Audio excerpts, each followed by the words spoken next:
This is a man who seems to fight every battle. He spent 3 years trying to get custody of his kids, which he eventually won.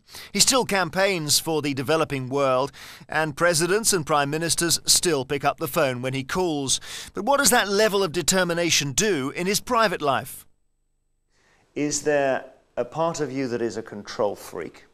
And if so, is that part of you the bit that really struggles when your life, as it did, hits the skids? There's no question of that. Everyone needs to have a certain control of the direction they want to be in their life. They have a sense of themselves. So this controlling stuff implies that you want to control everyone around you to facilitate yourself.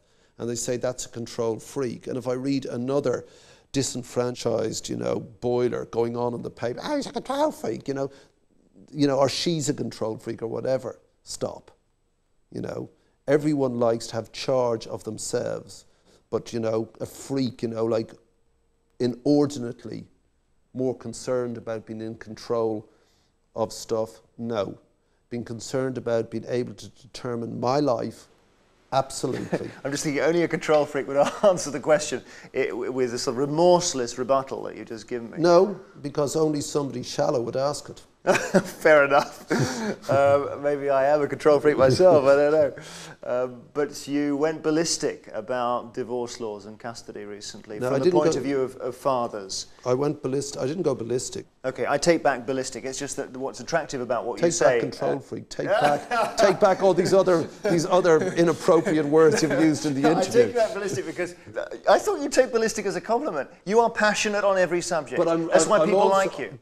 That may be so, but I'm also, there's a logic, there's a reason, and there's an understanding. I need to understand the issue, and the more you understand, you say, how did that ever come to be the mess it is today? And all I'm saying is, unravel it, let people live the lives they choose to use. It is not the law's job to circumscribe the way they wish to live. It is not the law's job to say, these are not your children. You must pay for them, but you will never see them until they're adults. Forget it.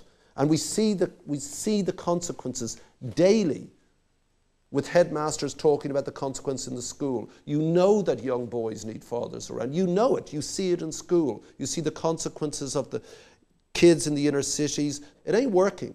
And if the law is in this awful position of having to make a choice between mother and father, you don't believe it should choose the mother?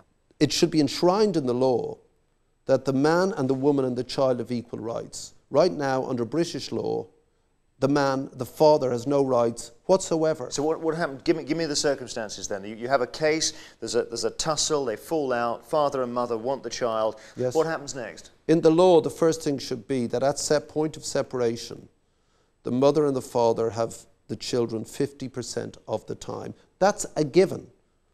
So if he or she walks out the door, they go on the assumption that the children will be with her 50% of the time and him 50% of the time. That's written into it, as it is in Denmark since January 2002.